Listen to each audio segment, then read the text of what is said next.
Okay, sweetie. Good morning. So, I'm watching your video. I like it. Looks real good. Don't want to be too critical, but just watching your swing. I think the thing we gotta think about here is, at some point in time, the arm has to fold like this. You just get that position where you think you gotta keep your arm straight the whole time, and this is the elbow that needs to turn around to tray position. That's how you get it pointing up in the air. And when I was talking about moving your hand back to the wall like that, when you do that, it really bows out your wrist when you're coming in at impact. Okay, so if you get right there at one position, that's what I was trying to talk about there, where you're holding your hand up against the wall and holding this like this, you're going to get your club face very square coming down, which you're going to get your hand in this position moving through the ball. Keeping your hand in this position moving through the ball is going to keep your hand in this position moving through the ball, which just means you're going to hit down, descending, not down, but descending. And then just the reason I was talking about the video is because they were talking about the right arm movement through the swing. How you can keep that arm straighter is by feeling like you're hitting something in front of you, like we used to talk about starting the swing in front and then going back. Well, what that did really was the same drill except in reverse, except this time we're going to feel like we're going to hit the ball, but what we're going to feel, because of the delay and everything that happens, is we're going to feel like we're hitting a ball that's 6 inches in front of us. It's teed up even higher, and that's really what we feel like. When we feel like we're hitting the ball, we're already over here, okay? And so when we talk about whooshing the club by turning it around, we're going to whoosh it through the ball, but we feel like we're whooshing it through our waist right there. That's why we're coming up into it and really hitting and extending our arms down the line, as opposed to getting in this position where we feel like we're hitting down and we're crouched. Okay?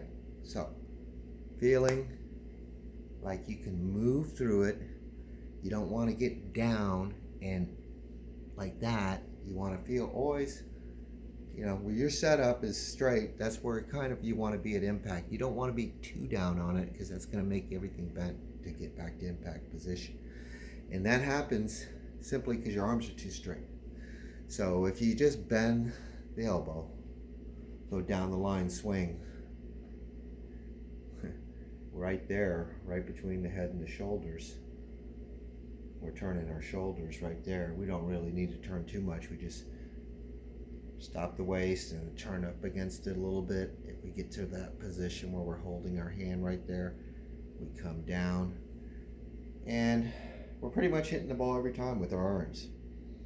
And then with the woods, just again, feel like you're extending out, hitting down the line, moving this hand forward like that through the swing, which again promotes that. So, just feeling this motion. And remember, when you got this hand and this hand, your elbows want to be pointing up, so your hands can be pointing together and with arms working together. That's why the elbows were pointing up. And when you're, like in the video that I asked you to watch, they're talking about you got your club in front of you, you got your hands. The club's coming around and it's like two jet fighters. Okay, well, here's your hands, here's the club is the other jet fighter coming around your body. And guess what? This jet fighter's got to come around faster than this jet fighter, which is your hands here. The club's got to catch up to the ball, okay? So when you're coming in, you can't be jamming it down that way. You got to be coming into the ball and letting that club head catch up, like the old broom, where you get that broom. You're not swinging something that has nothing attached to it. When you start swinging that thing and you take that club back, if you got it flat like this, when you start swinging around, that weight dragging your hands down becomes like 10 times because of the laws of physics. Because you're dragging something, you're moving around. That's what makes your swing out of circle, you know?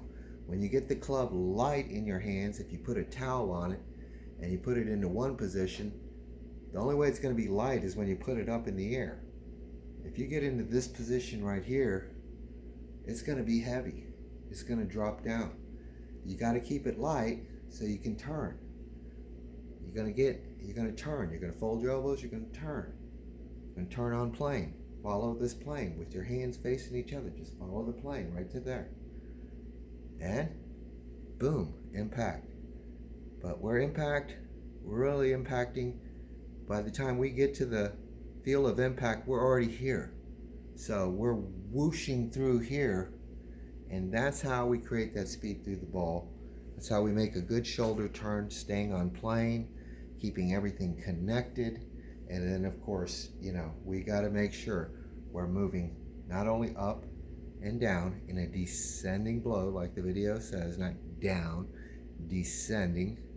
But then after we hit the ball, we got to be ascending and whoosh through. And of course, by the time we hit the ball, there's a little millisecond of delay. We already feel we've hit the ball by the time we're here. So there it is. Talk to you later. I love you. Bye.